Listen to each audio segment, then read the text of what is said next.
sometimes as athletes, we don't understand the music game. As an athlete, if you ball out as a rookie, you're gonna get that money on the second contract. As an athlete, when we seeing you in the starting lineup, that usually comes along with some of the trimmings of life that you've been aiming for. Right.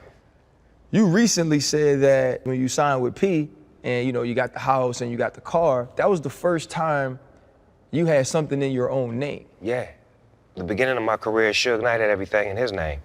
And I don't know if it was good or bad, but it was the business. And when I got on No Limit, the first thing Master P did was took me to buy a house. We drove through this place called The Country, and he said, pick out any one you like. We was just driving through a neighborhood. I'm like, fuck it, I like that one. Get out. Went up in that motherfucker, looked at it, signed it off, boom, next day, you and wifey go get a car. All this shit is in my name, so she's showing me you need to own your own shit. You don't even know the business. You know the show, but you don't know the business. This shit is called show business. 3 years on No Limit, I'm gonna teach you the business.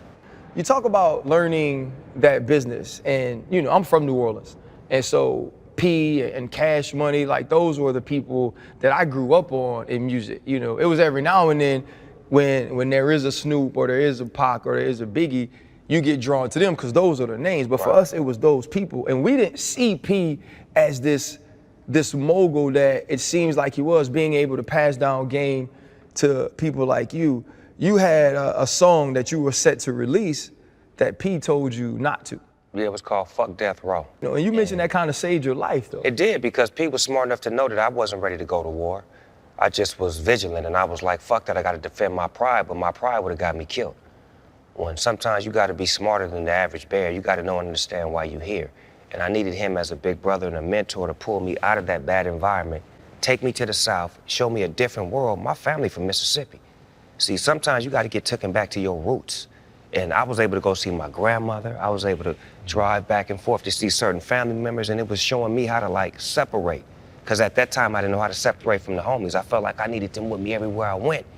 But they was baggage because they wasn't doing the job. They was just on my job. Imagine working at McDonald's and bringing 30 motherfuckers with you every day.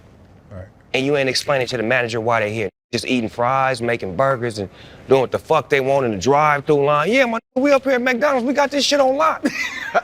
And I'm letting this shit happen. Right. So, and I'm wondering why I'm never getting to the cash register, why I never get to move up, and I'm always on fries. Got too many fucking misfits with me. And it's my fault. It's always our fault, artists. It's our fault because we enable people to be around us. Stand up and man up. Kick rocks. If you ain't got a job, you can't be around. It ain't personal, it's business.